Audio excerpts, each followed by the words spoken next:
Okay, finishing up chapter 8 of The Order of Things by Michel Foucault with part 5 of chapter 8, Language Become Object. It may be observed that the four theoretical segments that have just been analyzed, perhaps because they constitute the archaeological ground of philology, correspond in contrast term by term with those that made it possible to define general grammar. Working backwards from the last of these four segments to the first, we find that the theory of the kinship between languages, discontinuity between the broad families, and internal analogies in the system of changes is opposed by the theory of derivation, which presupposed constant factors of attrition and admixture, acting in the same way on all languages of whatever kind, as an external principle and with unlimited effects. The theory of the radical contrasts with that of designation, for the radical is an isolable linguistic individuality inside a group of languages and serving above all as a nucleus of verbal forms, whereas the root, encroaching upon language from the side of nature and the primitive cry, exhausted itself till it was no more than an endlessly transformable sound, which had as its function a primary nominal patterning of things. The study of the internal variations of language is also opposed by the theory of representative articulation. The latter defined words and gave them an individuality that distinguished them from each other by relating them to the content they were able to signify. The articulation of language was the visible analysis of representation. Now, words are characterized in the first place by their morphology and by the totality of the mutations each of their sounds is capable of undergoing. Above all, the internal analysis of language is opposed by the primacy accorded in classical thought to the verb to be. The latter held sway on the frontiers of language, both because it was the primary link between words and because it possessed the fundamental power of affirmation.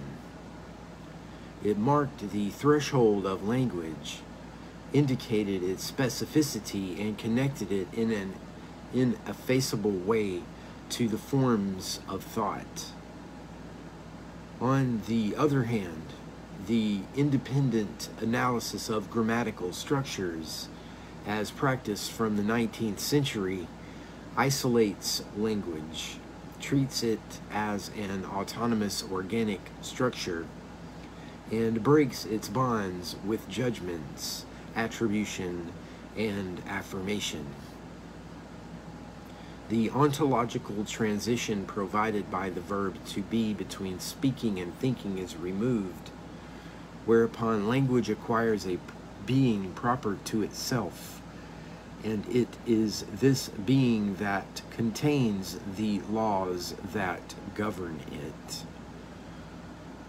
The classical order of language has now drawn to a close.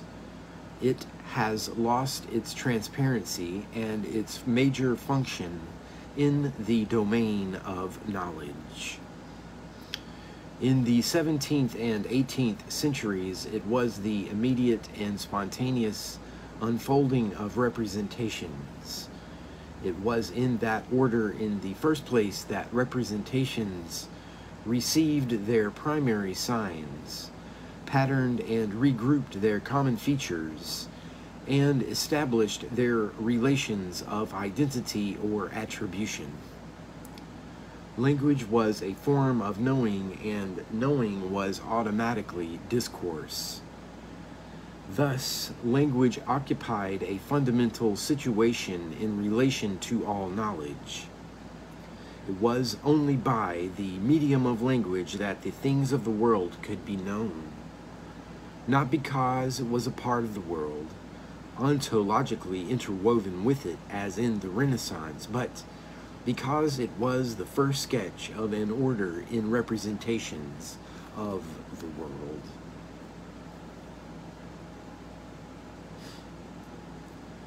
Because it was the initial, inevitable way of representing representations.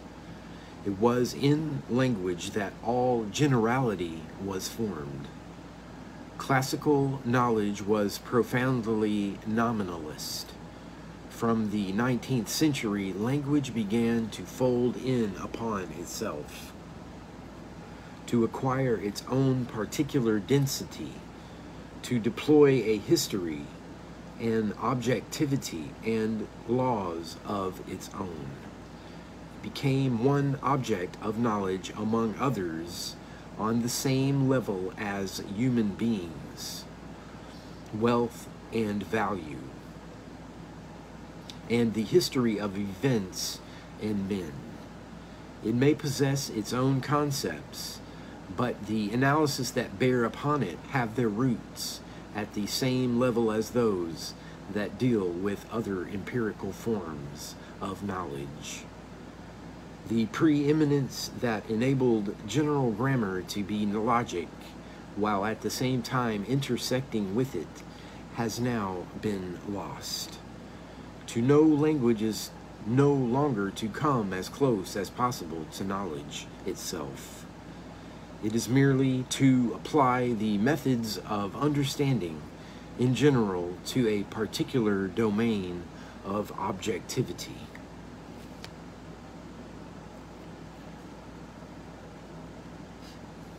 This demotion of language to the mere status of an object is compensated for, however, in three ways.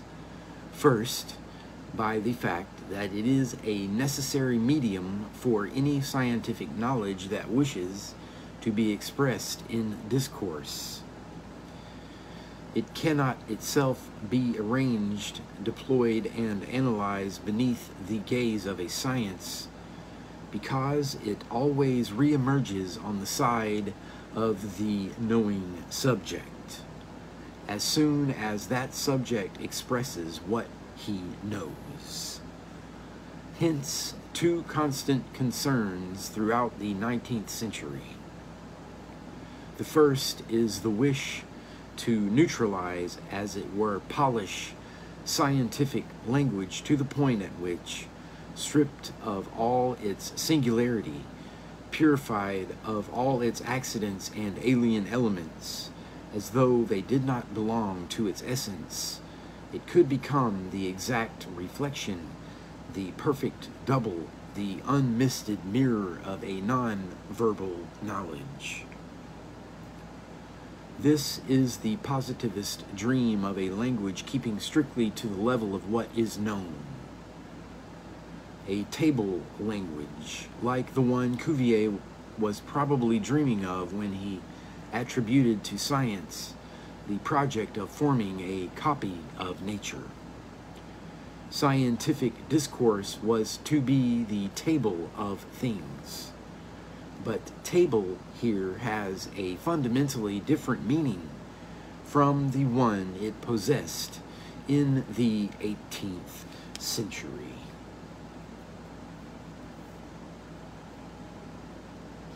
Then it was a matter of dividing nature up by means of a constant table of identities and differences for which language provided a primary, approximative, and rectifiable grid.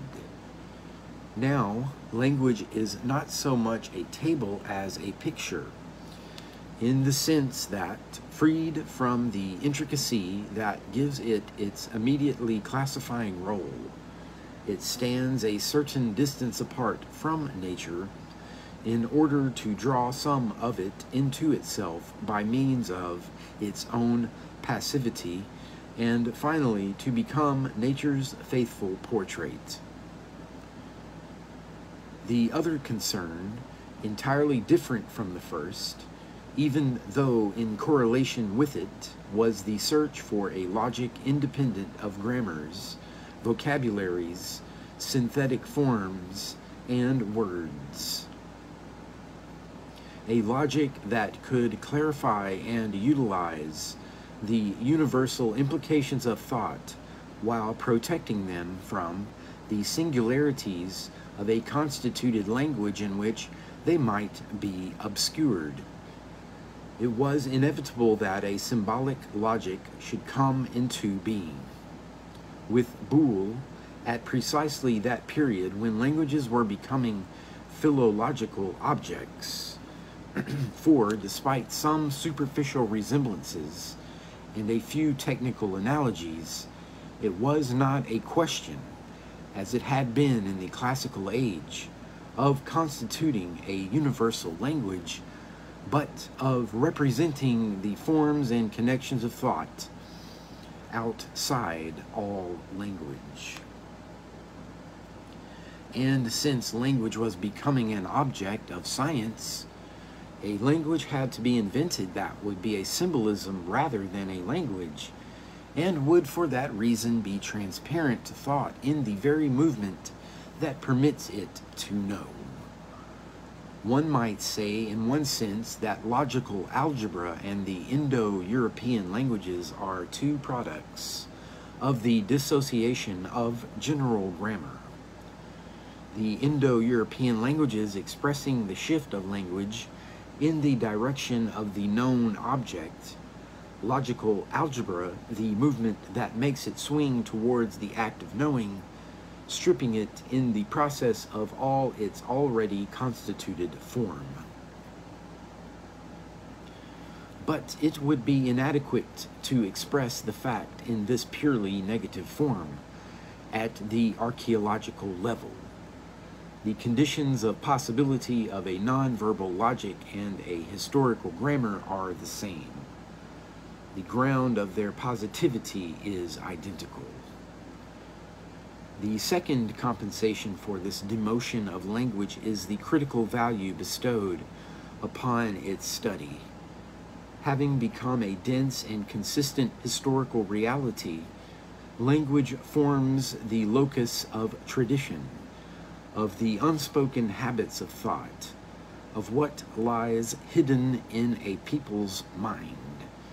It accumulates an ineluctable memory which does not even know itself as memory, expressing their thoughts in words of which they are not the masters, enclosing them in verbal forms whose historical dimensions they are unaware of.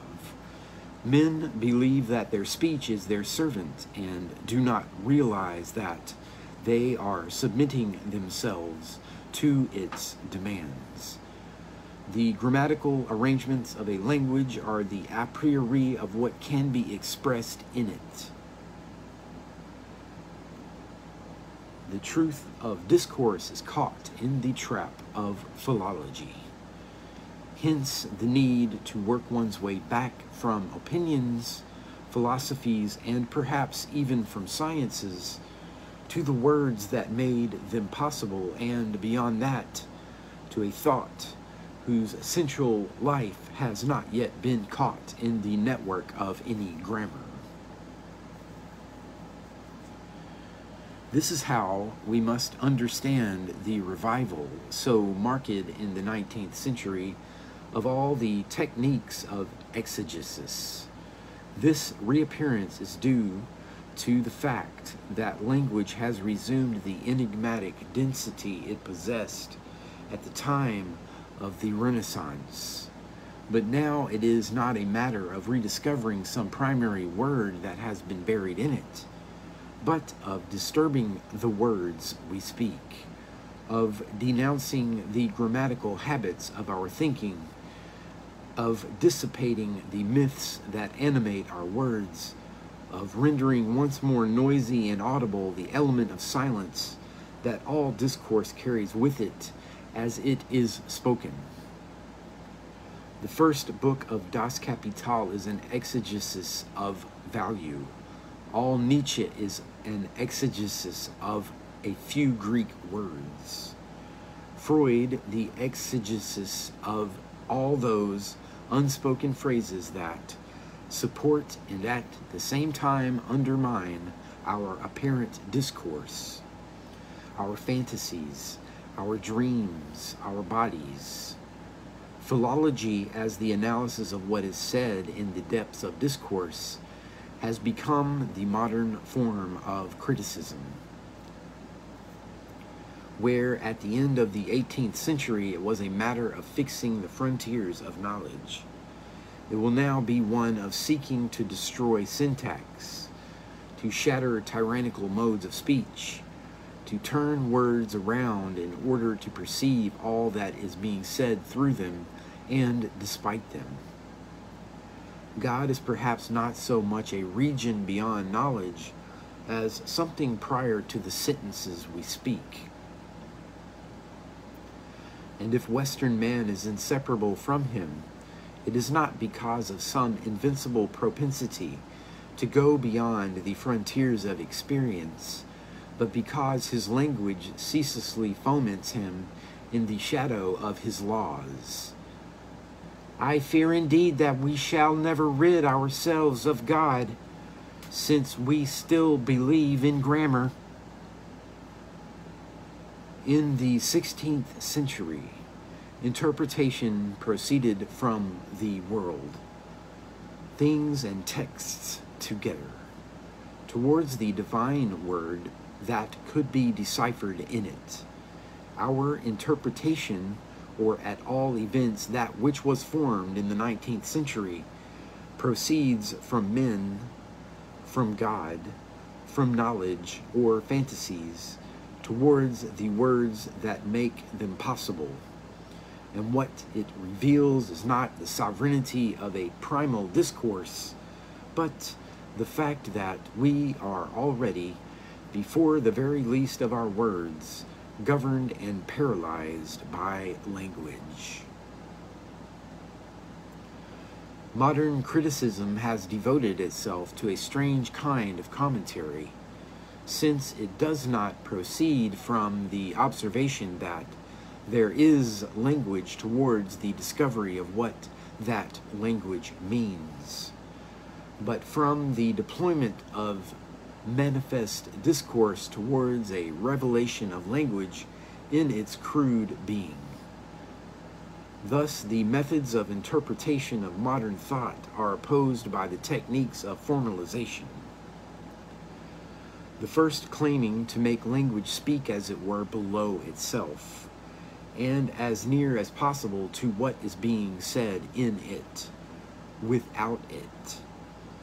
The second claiming to control any language that may arise and to impose upon it from above the law of what is possible to say. Interpretation and formalization have become the two great forms of analysis of our time. In fact, we know no others. But do we know what the relations of exegesis and formalization are? Are we capable of controlling and mastering them? For if exegesis leads us not so much towards a primal discourse as towards the naked existence of something like a language, will it not be obliged to express only the pure forms of language even before it has taken on a meaning? And in order to formalize what we suppose to be a language, is it not necessary to have practiced some minimum of exegesis and at least interpreted all those mute forms as having the intention of meaning something? It is true that the division between interpretation and formalization presses upon us and dominates us today. But it is not rigorous enough. The fork it forms has not been driven far enough down into our culture. Its two branches are too contemporaneous for us to be able to say even that it is prescribing a simple option, or that it is inviting us to choose between the past, which believed in meaning, and the present, the future, which has discovered the significant. In fact, it is a matter of two correlative techniques whose common ground of possibility is formed by the being of language as it was constituted on the threshold of the modern age. The critical elevation of language, which was a compensation for its subsidence within the object, implied that it had been brought nearer both to an act of knowing, pure of all words, and to the unconscious element in our discourse. It had to be either made transparent to the forms of knowledge or thrust down into the contents of the unconscious. This certainly explains the 19th century's double advance, on the one hand towards formalism in thought, and on the other towards the discovery of the unconscious. Towards Russell and Freud. It also explains the tendency of one to move towards the other, and of these two directions to cross. The attempt, for example, to discover the pure forms that are imposed upon our unconscious before all content, or again, the endeavor to raise the ground of experience, the sense of being, the lived horizon of our knowledge to the level of our discourse. It is here that structuralism and phenomenology find, together with the arrangements proper to them, the general space that defines their common ground. Finally, the last of the compensations for the demotion of language, the most important and also the most unexpected, is the appearance of literature. Of literature as such, for there has, of course, existed in the Western world since Dante, since Homer, a form of language that we now call literature. But the word is of recent date, as is also in our culture the isolation of a particular language whose peculiar mode of being is literary. This is because at the beginning of the 19th century, at a time when language was burying itself within its own density as an object and allowing itself to be traversed through and through by knowledge, it was also reconstituting itself elsewhere in an independent form, difficult of access, folded back upon the enigma of its own origin and existing wholly in reference to the pure act of writing. Literature is the contestation of philology, of which it is nevertheless the twin figure. It leads language back from grammar to the naked power of speech. And there it encounters the untamed, imperious being of words. From the romantic revolt against a discourse frozen in its own ritual pomp, to the Mallarmeian discovery of the word and its impotent power, it becomes clear what the function of literature was in the 19th century in relation to the modern mode of being of language. Against the background of this essential interaction, the rest is merely effect.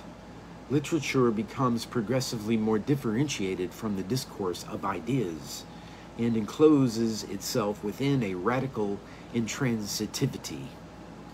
It becomes detached from all the values that were able to keep it in general circulation during the classical age.